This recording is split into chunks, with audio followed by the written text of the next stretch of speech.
a series that I am calling Moms and Margaritas. If you guys have been listening to my podcast for a while, we've had a lot of turns. We actually started my podcast, I called it Big Money Stylists, and we primarily would talk to hairstylists. And then as my brand started to shift, I renamed it this last year, the Danielle K. White Show, because I kind of wanted to go outside of just the hair community. Then this last year, I had the amazing opportunity to meet so many people and interview so many people. But I realized like what I get asked the most is like people want to hear more about like my life, behind the scenes, things like that. So I have a friend and a guest, Amanda Kelly here. She's actually one of my MBR artists. I've known her for like, I feel like my entire life.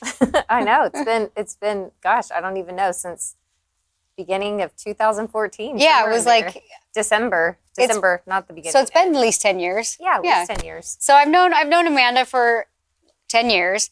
And I was like, you know what? I'm going to launch a series called Moms and Margaritas. And at first I was like, that's a silly name, like whatever. And then I was thinking about, I'm like, okay, if I saw that podcast, I'd be like hitting download. Like I'm a mom and we need margaritas. Who's not a mom and doesn't need a drink? You like the wine. I do like the wine. I'm slowly converting you. You are converting me.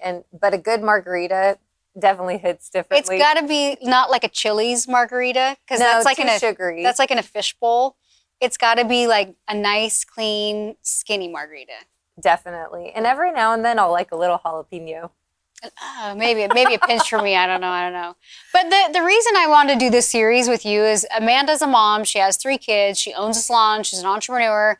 And I think one of like the biggest questions I get, people are like, how do you do it all? How do you balance it all? Like they want to hear more kind of behind the scenes. Like, what are you going through? And this last year, both Amanda and I have gone through a shit ton. Like with our families, with our businesses, with our identities, with our health, like all these different things. I mean, I've had lawsuits thrown at me, and I'm kind of like one of those people that's like, I don't want to air my dirty laundry. But I'm kind of at this point where I'm like, I think that sharing your truth is very powerful. And it also gives people like an insight of like, oh, I'm going through that too. 100%. I mean, I just feel like nowadays listening to people just even on podcast or Instagram or their stories or whatever it is, they're putting themselves out there and really just sharing. And it's like, that's how we relate to people. Right. Is by hearing truth and what's really happened and what's really gone through. And it helps hearing what people are vulnerable or anything like that so that you can relate to them. Yeah. So a lot of people, you have a beautiful salon, a beautiful Instagram. I tell this like last year, I only knew like smiley, happy Amanda, and you're still smiley, happy Amanda, but do you mind even sharing like a little bit about like your, like the health issues you were having this last year? Yeah, for sure. I mean, this past year was, I would say, I can't wait to bury 2025 because it was a very hard year that a lot of changes, but a lot of growth and a lot of negative, but also a lot of positives. But, it started, I was in a very, do you want me to kind of go down this road? Yeah, I think we want to hear it. I didn't even, like I said, I didn't even know. But then when you started sharing some of the stuff you were going through, I felt safe to be like, I think I'm going through some similar shit too, Yeah, I mean, it all kind of started really October 31st of 2024. No, 2023. So we were about to hit into 24 or 25. I don't know. It doesn't really matter. A year ago, really. I started just kind of feeling different is kind of how I would say it. I was not feeling myself. I started with having I felt dizzy all the time and my body just felt off. And I would just tell, the girls at the salon and Jeff, everything like, gosh, I just don't feel like don't feel like me, like something's wrong. I started gaining weight. And I just thought maybe I'm just gaining weight. I'm getting older. I'm 40. Did people tell you it's perimenopause? They said it was perimenopause. They said, check your thyroid, which I'm already on thyroid medicine. They said, oh, you're just getting older, all these things. And, but it was, as a woman, like gaining weight is not a fun thing. Yeah. And so all of us are kind of we're getting to that age where things are getting a lot harder to like manage our weight. I don't want to fucking admit that. Don't say that. I'm always like, no, forever 28. It's so hard. And so slowly weight started being put on and it was just frustrating. The jeans weren't fitting. I just felt gross. I felt like I couldn't work myself out of it. And it like mentally you get kind of depressed. I was mentally depressed. And but it started with weight gain and really trying to figure out what was going on. And my doctor, I go to this functional medicine doctor, and she was like, I think you have mold. And I'm like, mold doesn't make you gain weight. That was literally like my first response to her. And we didn't live in an old house. But she kind of had gone down this route because through your genetics, you can find out different genes that determine if you are mold susceptible. Right. So long story short, I kind of continue down this path. I'm like, yeah, right. She's crazy. It's not mold. So I start like just getting more anxious.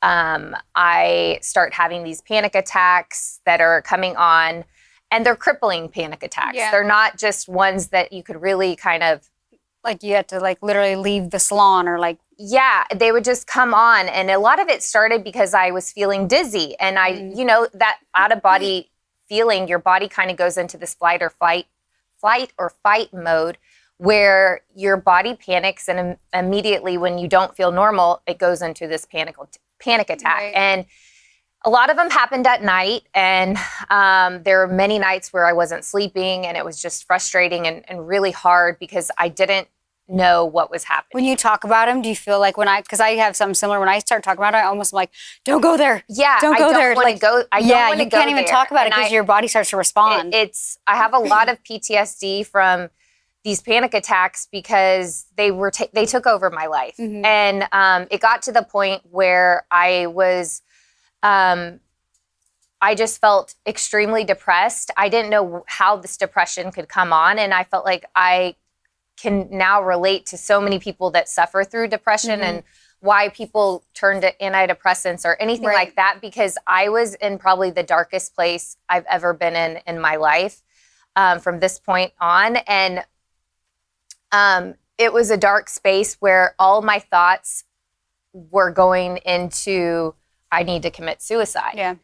And these thoughts were controlling my brain, just told me constantly, like, you shouldn't be here. You're not worthy. Like, why are you even here? And it was crazy because I didn't know that my brain could even go that route. Well, it's like you think of like after you have kids and like you're thinking postpartum and you're like, I would never like think to commit suicide. Like I would never. So when you have those thoughts, it doesn't even feel like you. It doesn't even feel like you. And I remember like having postpartum depression and stuff like that.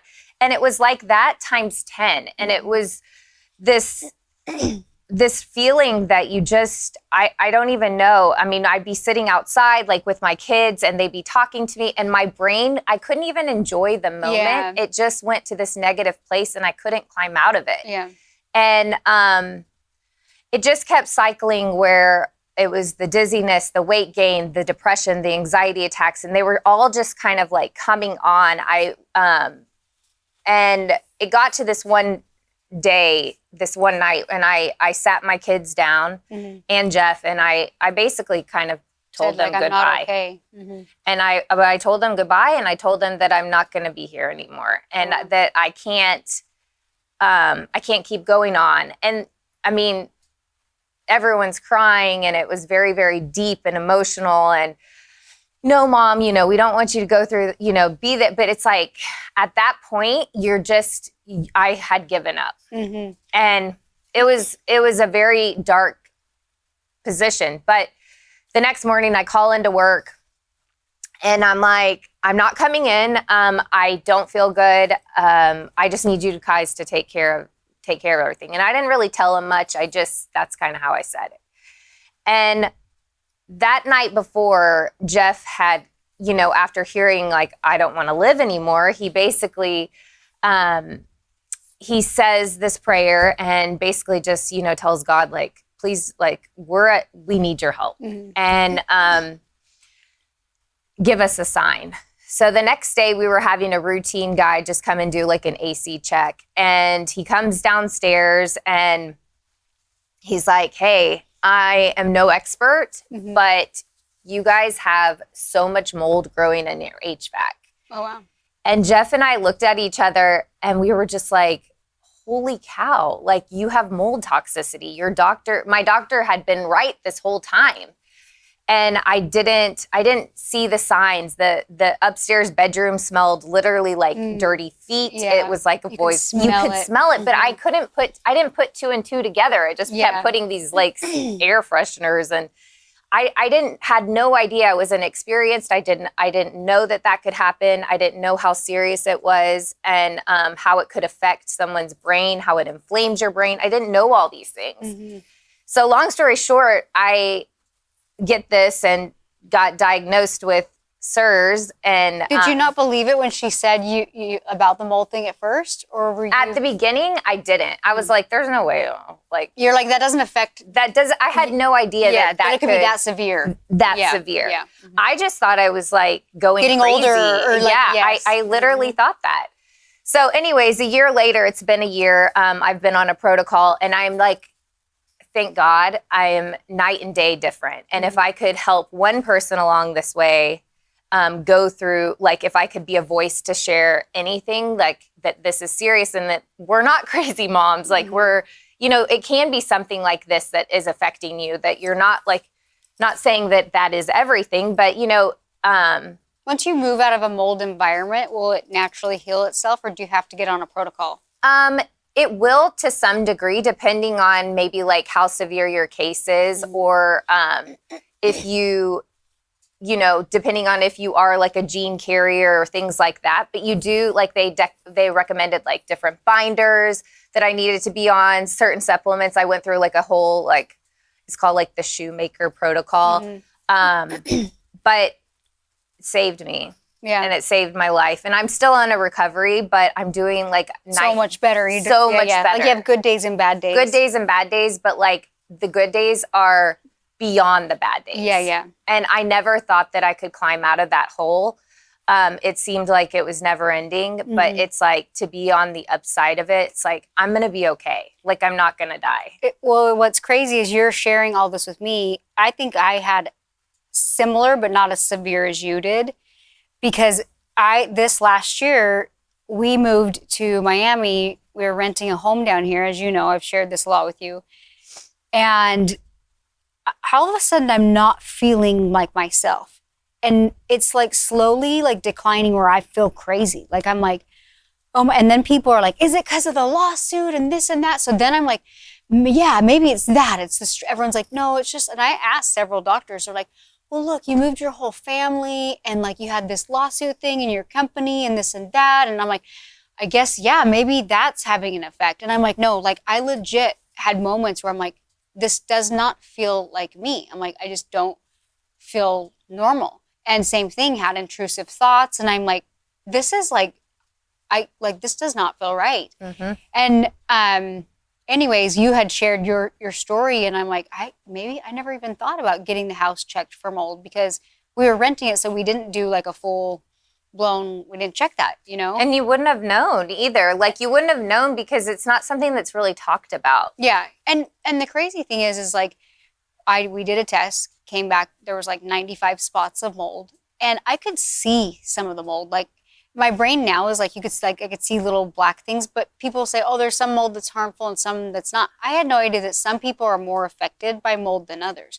Garrett, I don't know if he was affected. He doesn't seem like he is. One of my daughters, she's been more sick this year. My little Charlie, she's been sick like almost the whole year. And she won't just get like a little sick. She'll get like a mild cold that goes for like 3 weeks. And so I just was like, there's something like we gotta get out. And first off, everybody's like, oh, you're running to California because of the lawsuit. And first off, we had already sold our house before the lawsuit got dropped because we felt like that's where we needed to take our family. And secondly, like they're like, why are you moving into a condo? I'm like, because of what we experienced. And now what's crazy is I went back and now I can smell the mold. And that's what's crazy. It's like when you're living in it, you can't smell it. It's like the clothes smell it, the furniture, you like get used to the smell. get used to it. And it's like until you're like out of that environment. I mean, this was crazy. My doctor, I mean, whether she was extreme or not, she was like, the only way you can truly like release it off of you is to leave your house naked. You're like, with the Chanels. No. I'm like, what? Not the Gucci's. I'm like, that's insane because it is. It's like everywhere and you can't see it. I had this closet of like my last closet, which was really small. So I'm not a hoarder, but I do have a lot of stuff. And there was a closet like in the hallway. And I was like, oh, this is a perfect place for my sweats. It was like a whole, but it was in with some kind of vacuum unit. And for some reason, I didn't wear those sweats like almost the whole year. Like I was like, they were kind of, because they're outside of the closet. So and it's hot here. And it's hot. I box them up. I bring them to our new house. I open the box and that smell, I was like, oh my God. But I was like, I have like $5,000 of aloe in here. So I washed it all, but I was like, oh my gosh, like you couldn't even. Yeah, like. So do you feel like you're feeling better? Like, have you noticed a difference, or like what are you feeling we now? just moved like 2 weeks ago, and I definitely feel like a little bit better, but the stress of the move like definitely got me, and so it's hard. It's like really early to tell, but for me, I'm like, okay, I need to get back. I don't know if you're like this, but when you don't feel good, you stop doing the things that make you feel good. Right, 100%. And you're like, I know I need to do this, but you stop caring. So it is. It's hard. It's hard to keep going with like a protocol of like your 1,050 trillion vitamins and like drink your water and eat healthy and exercise. But even like content, and I just got to this point where I was like, I used to like love, like I had like my routines and I just got so demotivated. I was just like, and so I'm realizing, like, and we were talking about this on our last mastermind call, I'm like, you have to look at your patterns and behaviors that are working for you and the ones that aren't. And I was like, you know what? I like getting up and having purpose to my day. And I need to get back to doing those little things because that mentally makes me feel like in a better space. So as I'm healing from whatever was going on in my body this year, if I can get back on track, because otherwise there's days where, you're like, I don't want to get out of bed. 100%. And the fatigue is real. I mean, that alone will put you down because it causes a lot of fatigue through the body. And there was days where I had no motivation at all. Yeah, so, it's weird. It's really, really weird. What's interesting is I'm that person that's like, I gotta show no weakness for the kids and don't share my feelings and how I'm feeling. And this is the first year that like with Garrett, I was like, I'm not doing good. Like, and I need you to like hold some space for me. Cause he's such a butthole sometimes. Like he'd be like, cause I'd be in bed and I'd be like, I don't know why, like I'd go to bed pretty early and I just couldn't get out of bed. And he's like, I think you're in bed for like 9 or 10 hours. And I was like, I know. And I still feel tired for some reason. Yeah, you probably, I mean, you definitely were affected by it 100%. But the fatigue on it is like. It's real. It's real. Yeah. There was this one day I'd gone up we had like a little just gym in our other house. And I couldn't even get myself to leave the house to go work out anymore. I was like so not motivated. And that's not like me. I love structure like you. I love working out. It makes me feel so good. But I was so fatigued that I was like, okay, well, I had a treadmill upstairs and some weights. I'm like, okay, I'll go up there. I couldn't even lift one like set. And I was just like, why am I so tired? Doesn't it, you said it does a lot with like inflammation too, right? Which affects the brain fog and all those things. Yes. And I mean, I'm being completely transparent and people give me shit about it. I'm like, you can fuck off. I don't care. But like I microdose Ozempic.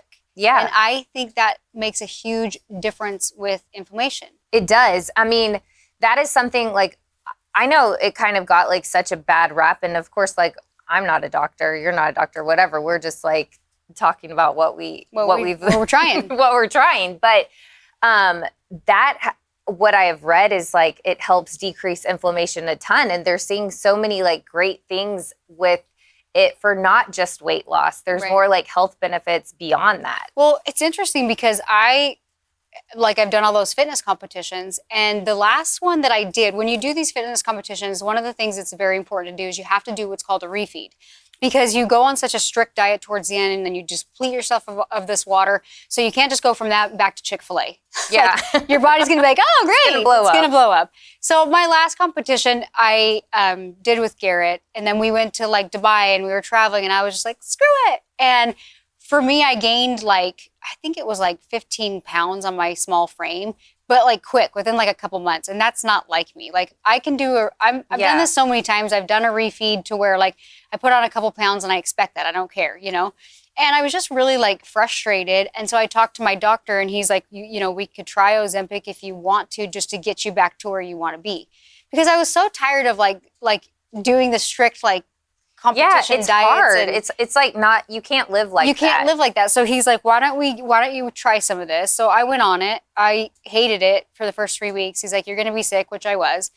But I dropped that 15 pounds in like, I think maybe 5 weeks. Like it worked for me. Yeah. And so then I started kind of playing around with it and I would do like, the smallest dose you can take is like 0.25. Most people are up to like 100. Oh, yeah, I know. They're like it's wild. They're like 200 milliliters. I'm like, wow, that's wild. I'm so impressed. Yeah, no, I'm scared. Like, me too. I'm like, things in moderation, right? So I kind of found, like, for me, I take a half of the smallest dose that they recommend.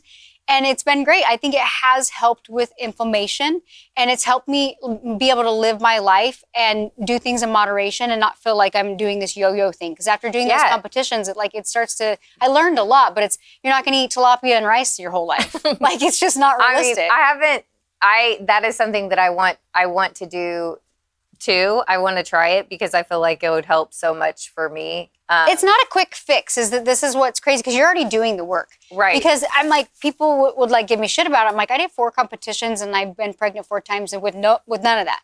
And I was like, I was just tired of like the mental game. And if I could use something on a healthy level to support it, and everything's going to have pros and cons. Just help quiet the food noise so much, so where you can make healthier choices. Exactly. You're like, oh, I don't need to eat this whole steak. I'm fine eating half of it. You know. And I think as Americans and just in general, like we all do overindulge way too much that we probably shouldn't be eating all that. And our food is shitty. Yeah. It's not like, it's funny, every time I go to like Italy or something, you can eat the same thing, but I swear it's cleaner. I know. It is crazy. I know. I've never eaten more pasta in my life. And like here, I've never been, but that's what they say. I swear it's true. Cause like I love pizza. Who doesn't? One thing you might not know about me, but like I can be in Italy and eat pizza. I eat pizza here and my body the next day. I'm like, wow, that's yeah. You feel like you see the whole pizza on the outside. Literally, I'm like 2 months pregnant. That's cool. But I mean, it's crazy. So you are on the mend. I feel like I'm trying to get on. I didn't experience it at your level, but I knew I could be comfortable like talking about this with you. And like I said, I'm like that person where I like shovel it all in. But if I'm being honest, like I had a few like almost like crazy blow-ups on Garrett. And I was like, I need to tell him that like maybe like I need to tell him where I'm at.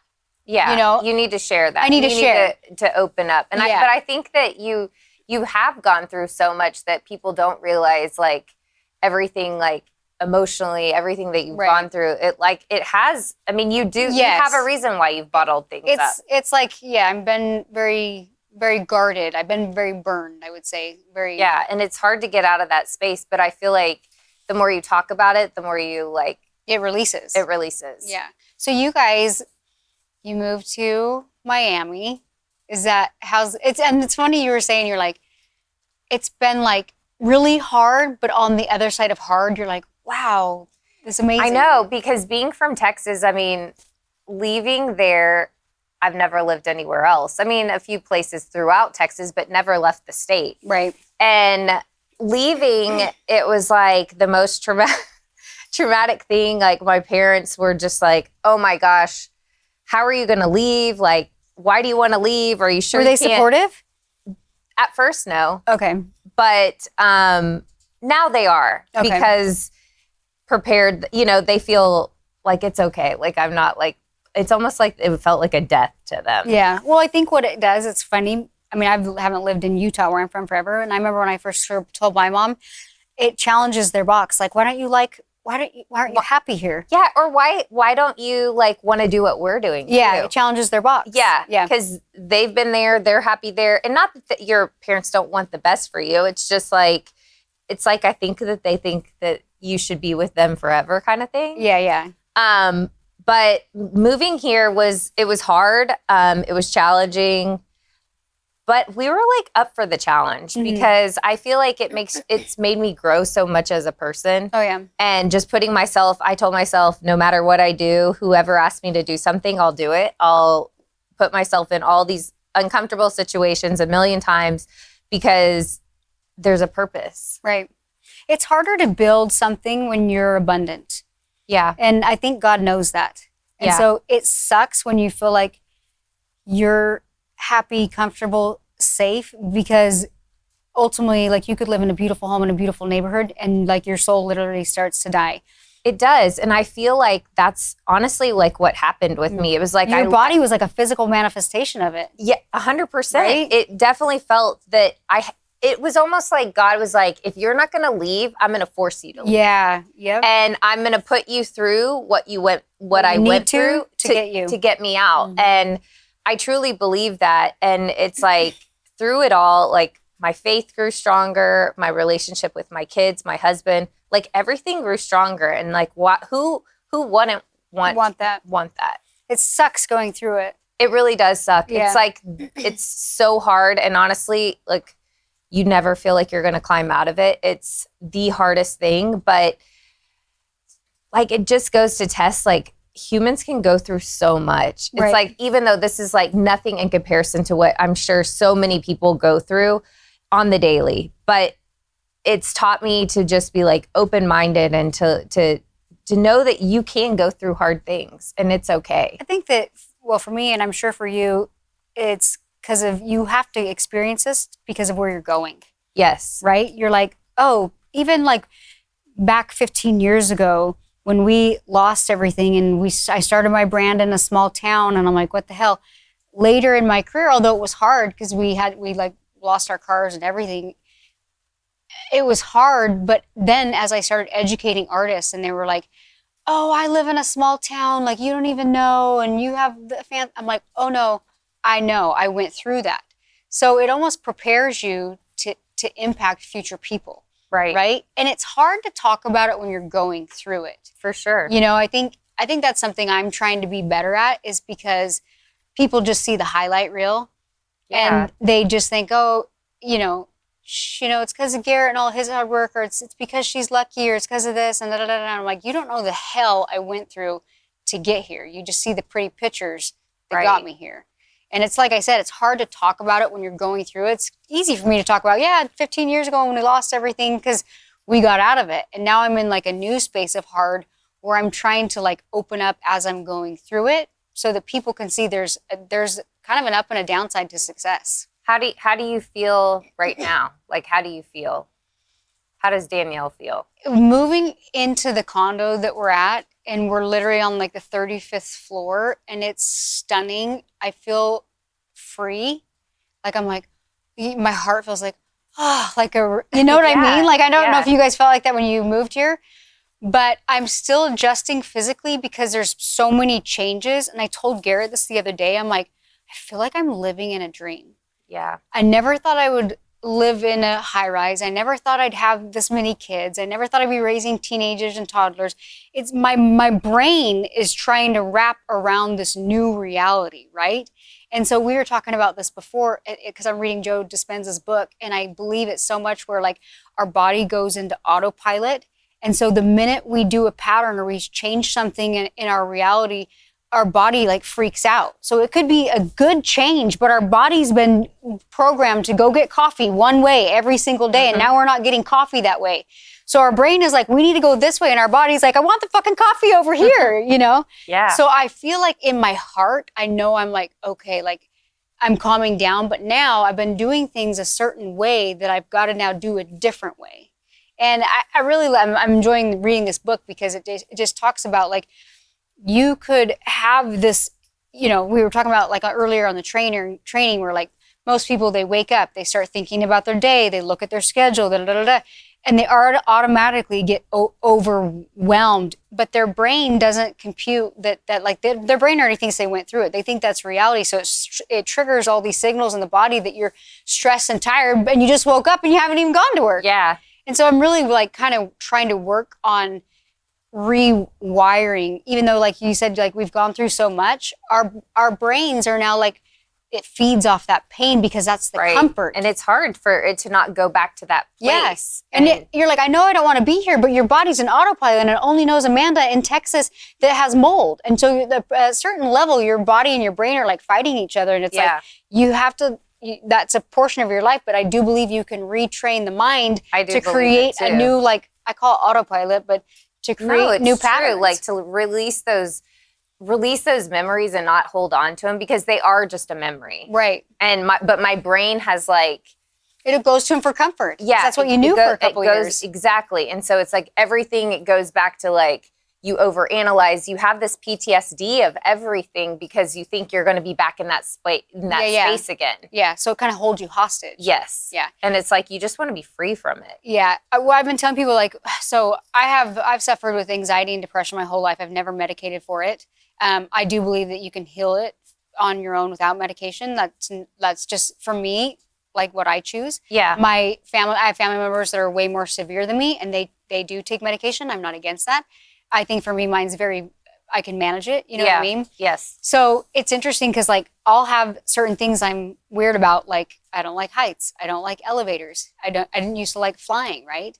I have all these like weird triggers and anxieties. And a lot of times we'll have triggers and anxieties and it could be from like a childhood experience that we don't even remember. Yeah. But we tell ourselves these stories that like, oh my God, I'm scared of flying and I can't ever fly and I'm never going to be able to travel. Yeah. And in my experience, one of the things I've gotten over these is I get so tired of running that loop in my head. And I'm like, I refuse to let this control me anymore. 15 years ago when we lost everything, I was terrified of flying. Like I would see a plane and trigger and I'd have a panic attack on the way to the airport. I don't know what this was from. Actually, I think I do remember it was from when I was really little. I went on a plane with my parents to Hawaii and I threw up for like 4 hours straight. I believe How old were you? I think I was like 3 or 4. Oh, wow. So I think that's the trigger. That's the trigger. So we lose everything and I'm trying to rebuild my book of business. And I'm like, okay, I had clients in Utah. I have no clients in Arizona. And I'm like, fuck, okay, I'm gonna fly there once a month. Like for me to fly once a month, it was like terrifying. Like, I'm like, I'd rather drive 12 hours. But I was tired of this narrative, this trigger controlling me. So I was like, how do I get out of this? I changed the pattern. And so I started flying once a month. And it was hard the first few times. And then it was like less hard. And then it was easy. And then it was kind of fun. I'm like, oh, I gotta get my coffee and and then like turbulence doesn't bother you as much. No. I kind of went through that same thing. It was weird. All of a sudden I was like afraid of flying and I was terrified. I mean, I don't know if it was still in that whole mold series of this past year, but it was like I was so afraid of flying. I had never really, I mean, I'd always been afraid, but not to this degree. I mean, I would cry on the flight. The flight had no turbulence whatsoever, but I'm crying on the flight because I was so scared of something might happen. Right. And it's hard because you know, like you watch all these things on the news or social media and it like your brain is triggered so much by all this junk. Like, and it's just like, then you start thinking this is going to happen. You spiral. It can't determine reality versus not reality. No. And so you're getting that. I honestly, that's why I tell Garrett, I'm like, it's not that I'm like not in the know, but there's certain things I'm like, if I watch this, it will affect me physically. So I'm not going to give it my attention. It's like stay off because it puts like garbage out there that really does feed your brain so much. I mean, I even had this crazy thing I thought that I created in my head too, that not that Botox isn't bad, you know, it's a toxin that you're injecting into your body. However, I created this narrative in my brain that Botox was this really bad thing, even though I had done it several times. Hey, I'm in the middle of a podcast.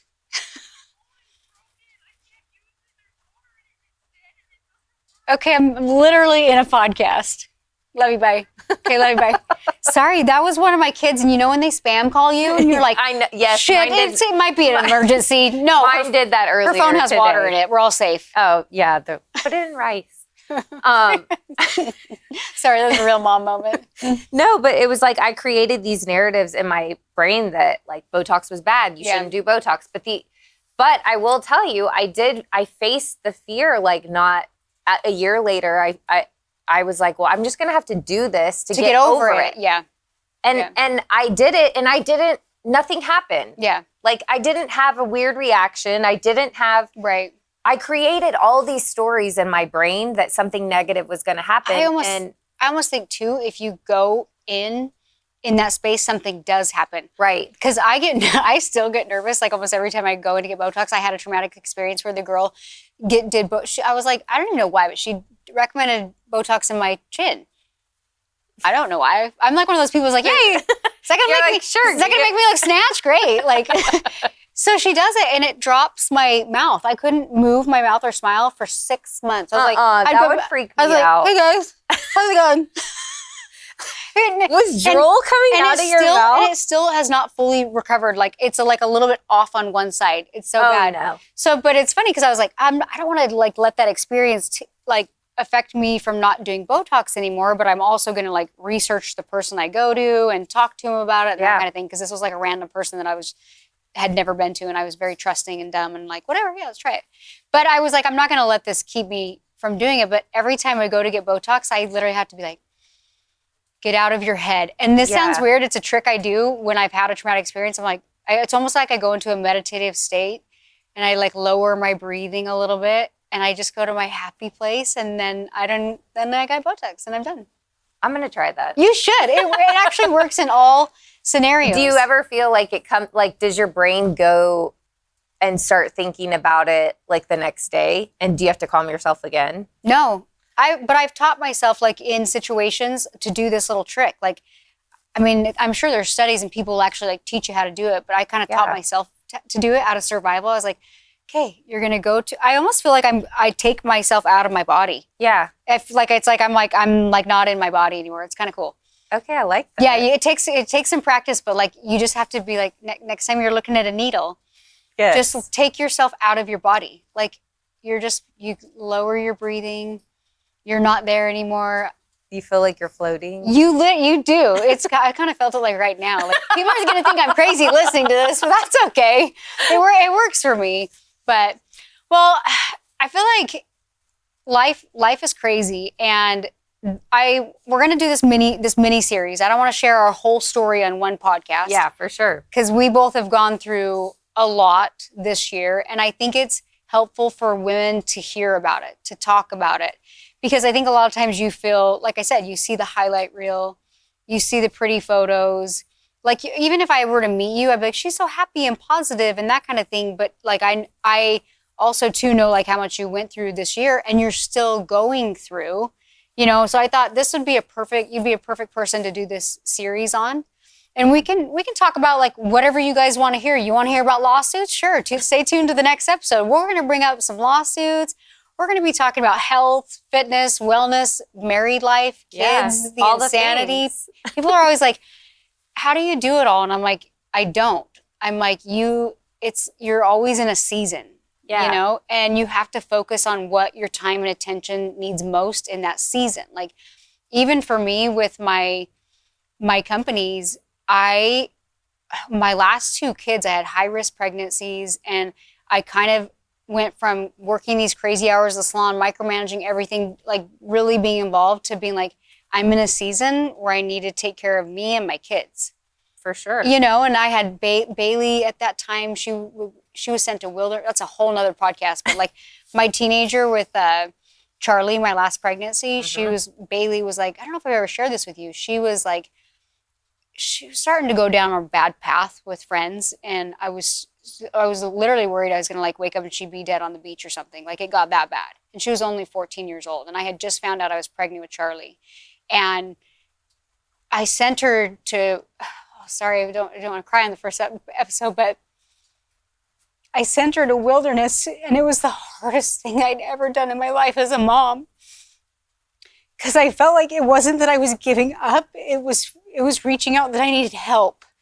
And I was pregnant at the same time, and I didn't see my oldest daughter for 9 months because she was in this wilderness camp. And I do believe it saved her life. Like, and as moms, we're always going to do what is right for our kids. Oh, sorry, I didn't mean to cry, Okay. But you know what I will say? Like, I feel like we weren't like close. We were close, but not close like that when you were going through all that. And I wish I could have like been there through, but seeing Bailey and who the woman that she has become today is, wow, I'm impressed. She's very mature. She's very mature. She has a great head on her shoulder. And you know what? That goes to just tell you, like, yeah, sometimes we have to be put in these situations where we're really challenged as a mom. And our kids challenge us. They really do. And they make motherhood really, really hard. That's why we need margaritas. That's why you need a margarita. But you're doing a great job. And no one gives you a handbook when you have a baby that says, this is how you raise a child. So it's like, regardless of what anyone wants to ever say about a mom. And even if they did, you'd be like, well, my kid's not doing that. What do I do now? Exactly. There's no right or wrong way to parent. And it's like, you've done a great job. And she is like, you should be so proud. I know you are. I am proud. I don't feel like it's like the traditional path, which is hard to see as a mom. I think all moms can be like, my kid's going to go this way, and then they don't. And you can try to keep coming the way, it's traditional path that you thought they're supposed to go, but their souls already kind of know where they're supposed to go. So for me, I kind of hit this place of surrender with my children where I'm like, find out what you're passionate about, encourage you to do that. And I always say, like, keep them in the bumper lanes. Yes. Like, keep them safe. My job is to keep them safe. Like, and to have a great relationship with your kids. Yeah. Like that, I mean, I feel like that's so important. Like, and she would like come to you for anything. Oh my God, and, she like, calls me like 5 times a day. I'm like, I'm just peeing. I just need to go to the bathroom. I'll call you back. Like my one daughter, like she's still calling me. So it's like a good relationship with your kids is like worth more than anything you could ever ask for. I think moms suffer enough with like the mom guilt, and it comes with like we think we're in charge of their path, and so when they go off the path, we take it so personal, like we failed. Right. And like in my experience, that's they have their own little paths. They have their own little path, and sometimes it's not whatever is defined or as whoever has made it this perfect path. Right. It's their path. It's their path. And it's okay, whatever it is. Yeah. Well, you guys heard it all. I mean, we got into health. We got into mold issues. I had my first cry. Wasn't expecting that. I'm surprised you didn't cry. I was like, I could see the tears. I know. And I was like, I almost did. But I'm a crier. You are a crier. But I think it's like when you're talking about something, you start to relive it. Yeah. And then the emotions come up. And as human nature, I used to do this. I'd push the tears back. And now I'm like, no, I'm going to let the tears come out. You know, I think it releases and it helps the audience kind of connect because they can physically feel that. So, but I thought this was a good podcast for the first one. I agree. I think I'm excited for this series, you guys.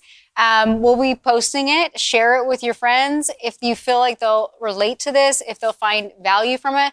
Like I said, this last year has been crazy for both of us, and I just kind of wanted to start talking about it so you don't feel alone. So we're launching this as a series. Like I said, last year I changed my podcast to the Danielle K. White Show, and it was amazing. I interviewed a ton of people, made so many good connections and relationships, and I know that God called me to do that. He said, change it, go this direction. I think a lot of times we're called to do something. We're like, I'm not going to do that. Why did I do that?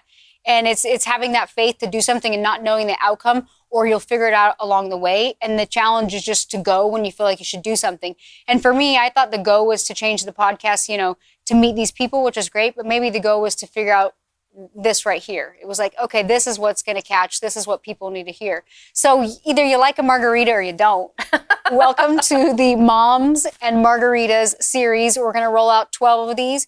If you love them and it starts to pick up, we might keep going. So thank you guys so much for tuning in. Again, share this with your friends if you feel like it'll add any value, and we'll see you next week with another episode. Maybe we'll even bring a margarita. We'll see what happens. Sounds perfect. Sounds perfect. All right. See you guys.